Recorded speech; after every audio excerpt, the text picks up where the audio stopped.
پانی قدرت کی نعمتوں میں سے ایک ہے۔ کرۂ ارض کا 71% حصہ پانی پر مشتمل ہونا اس کی اہمیت و ضرورت کو اجاگر کرتا ہے۔ پانی اگر مچھلیوں و دیگر آبی جانوروں کے لیے رہائش گاہ ہے تو انسان کی زندگی چلانے کا سبب بھی ہے۔ پانی اگر چرند پرند کے لیے جینے کی امید ہے تو پودوں کا باعث وجود بھی ہے۔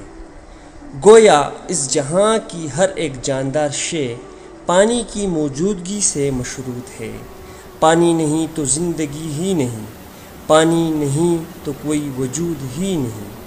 مگر افسوس کہ وقت گزرنے کے ساتھ ساتھ ہم اس نعمت کو برباد کرتے جا رہے ہیں۔ ضلع بٹگرام کے 6 یونین کونسلوں سمیت بٹگرام شہر کے وسط سے گزرتے ہوئے دریائے سندھ میں گرنے والا دریائے نندیاڑ کا پانی آبی آلودگی کا شکار ہو گیا ہے۔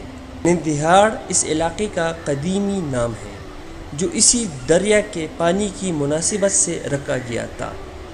دریائے نندیاڑ کا پانی فلک شگاف برف پوش پہاڑوں، وادیوں اور چشموں سے نکل کر میدانی علاقوں کی طرف آتا ہے۔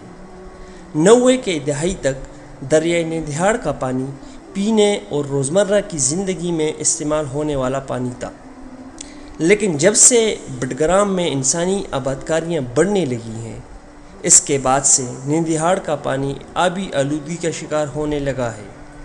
مقامی انتظامیہ اور منتخب عوامی نمائندوں کی عدم توجہ کے باعث بٹگرام شہر میں سیوریج لائن کا نام و نشان تک نہیں۔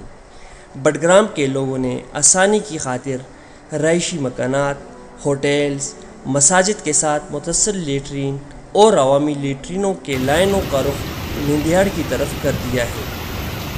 اسی طرح قصاب خانوں اور ریڑھی بانوں نے کوڑا کرکٹ پھینکنے کے لیے بٹگرام شہر کے وسط سے گزرنے والے دریائے نندیاڑ کو ڈمپنگ پوائنٹ بنا دیا ہے، جس کے باعث نندیاڑ کا پانی آبی زہر آلود ہو چکا ہے۔